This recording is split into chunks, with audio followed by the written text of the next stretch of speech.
हमारा अगला वीडियो है व्हीटस्टोन ब्रिज प्रिंसिपल। दोस्तों, आप हमारे चैनल को यदि आप पहली बार विजिट कर रहे हैं तो प्लीज हमारे चैनल को सब्सक्राइब करें और लाइक जरूर करें। दोस्तों, यदि आपने सब्सक्राइब कर दिया तो थैंक यू वेरी मच।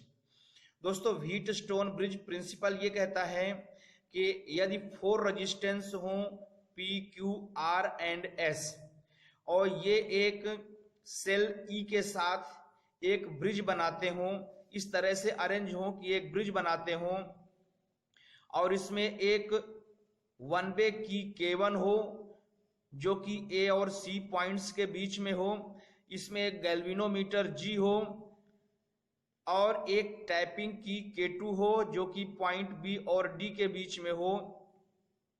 तब जब हम फर्स्ट की K1 को क्लोज करते हैं और उसके बाद K2 को क्लोज करते हैं, तब हम ये देखते हैं कि यदि गैल्वेनोमीटर में कोई भी डिफ्लेक्शन नहीं होता तो इसका मतलब ये है कि ये जो अपना ब्रिज है ये बैलेंस्ड है। इसमें 4 रेजिस्टेंस हैं P, Q, R, S। तो इस केस में जबकि गैल्वेनोमीटर में कोई डिफ्लेक्शन नहीं होता और हमारा ब्रिज बैलेंस होगा, इस केस में जो कंडीशन होगी वो होगी P upon Q equal to R upon S। दोस्तों, ये है आपका डायग्राम। इसमें देख सकते हैं ये पॉइंट A है, ये पॉइंट C है, A ये B है, A और B के बीच में रेजिस्टेंस P, B और C के बीच में रेजिस्टेंस Q है, C और D के बीच में रेजिस्टेंस S है और A और D के बीच में रेजिस्टेंस R है।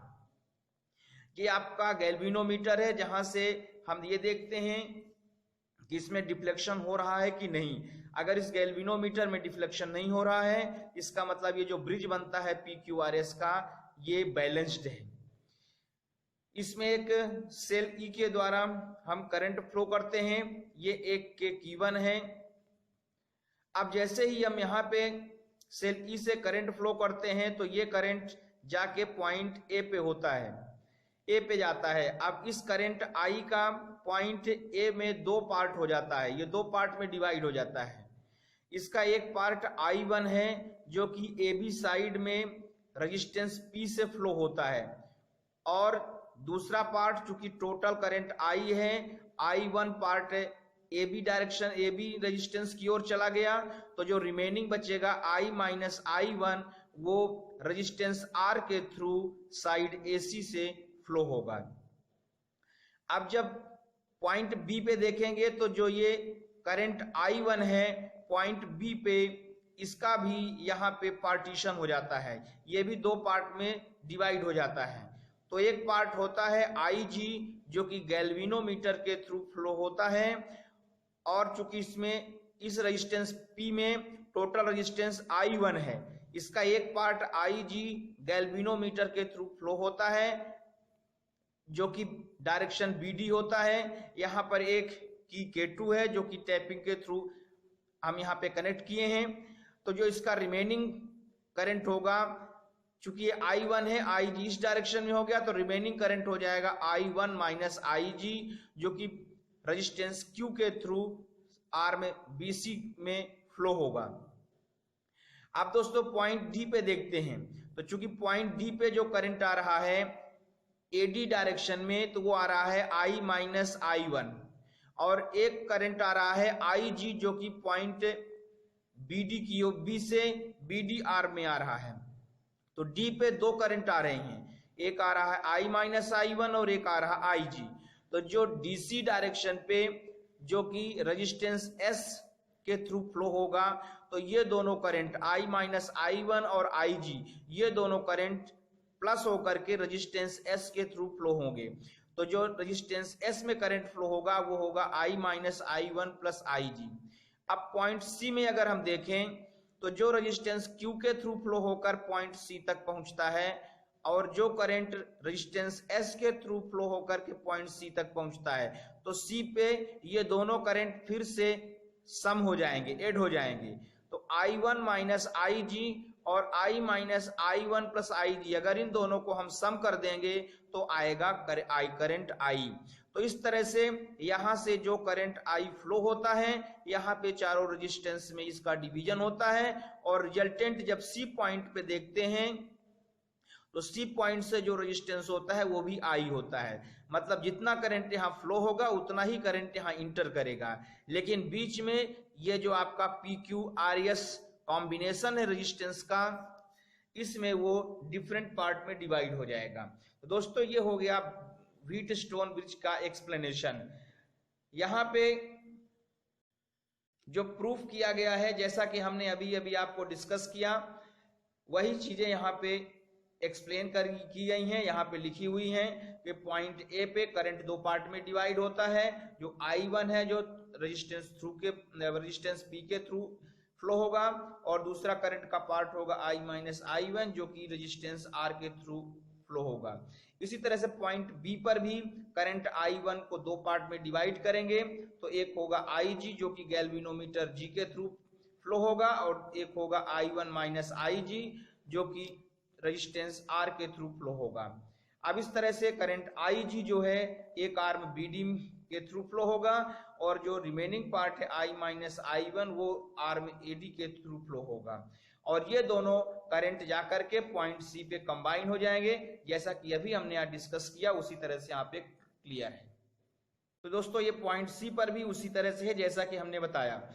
अब यहाँ पे हम किरचॉफ्स फर्स्ट लॉ देख करके जो जंक्शन है, जंक्शन में हम करंट को वेरीफाई कर सकते हैं कि वहां पे करंट की वैल्यू कितना है, किरचॉफ्स फर्स्ट लॉ को हम अप्लाई करके।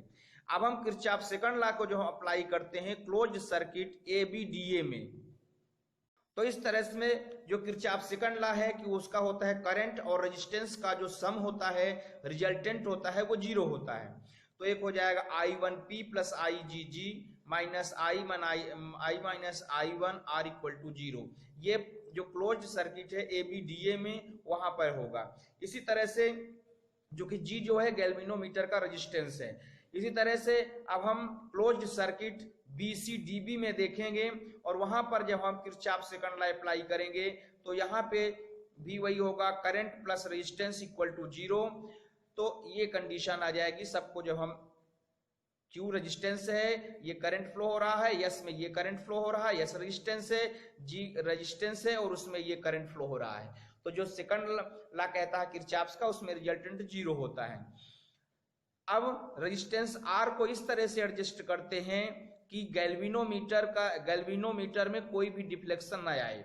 जब कोई भी डिफ्लेक्शन नहीं आएगा तो इसका मतलब ये होता है कि जो अपना ब्रिज है वो टोटली बैलेंस्ड है, और जब बैलेंस्ड होगा उस कंडीशन पे हम IG इक्वल टू 0 पुट करेंगे इक्वेशन थर्ड एंड फोर्थ में। जब IG की वैल्यू, चूंकि इस कंडीशन पे ब्रिज बैलेंस्ड हो जाएगा, तो सारी इक्वेशन 1 और इक्वेशन 2 में जब IG इक्वल टू 0 पुट करेंगे तो आपका इक्वेशन थर्ड बनेगा। यहां से आप देख सकते हैं, इसमें IG इक्वल टू 1 और 2 में जब 0 पुट करेंगे तो आपका आएगा इक्वेशन थर्ड और इक्वेशन फोर्थ, ये आएगा। जब इक्वेशन फर्स्ट और सेकंड में IG इक्वल टू 0 पुट करेंगे, IG इक्वल टू 0 का मतलब ब्रिज बैलेंस्ड है। और ब्रिज बैलेंस्ड कब होगा? जब हम रेजिस्टेंस R को इस तरह से एडजस्ट करते हैं कि गैल्वेनोमीटर में कोई भी डिफ्लेक्शन ना हो। जब गैल्वेनोमीटर कोई डिफ्लेक्शन नहीं होगा, इसका मतलब कि गैल्वेनोमीटर में कोई भी करंट फ्लो नहीं हो रहा है, और जब कोई भी करंट फ्लो नहीं होगा इसका मतलब हो जाएगा कि I0 इक्वल टू 0 होगा। तो इस तरह से equation third I1P equal to हो जाएगा I माइनस I1R, और I1Q equal to I minus I1S equation fourth हो जाएगा। अब इक्वेशन थर्ड में से 4 को हम डिवाइड करेंगे तो ये हो जाएगा आपका PQ अपान RS। यहां से अगर हम डिवाइड करेंगे तो ये हो जाएगा P upon Q equal to R upon S, ये इससे और I1 से कैंसिल हो जाएगा। तो दोस्तों व्हीटस्टोन ब्रिज का जो कॉन्सेप्ट होता है कि जो रेजिस्टेंस होता है वो रेशियो में आता है कि एक ब्रिज का पार्ट जो P अपान Q, दूसरे ब्रिज का पार्ट R अपान S, मतलब ऊपर वाला ब्रिज का ऊपर वाला पार्ट का रेशियो और ब्रिज के नीचे वाले पार्ट का रेशियो जो होगा वो इक्वल होगा। P upon Q equal to R upon S हो जाएगा। दोस्तों ये हो गया आपका व्हीटस्टोन ब्रिज प्रिंसिपल। दोस्तों आप हमारे चैनल को सब्सक्राइब करें, लाइक करें, और अगर कोई प्रॉब्लम है तो कमेंट बॉक्स में जाके कमेंट करें। हमारे वीडियो 11, 12 के और कॉलेज के BSc इंजीनियरिंग हायर एजुकेशन के कंटिन्यू आ रहे हैं। Thank you.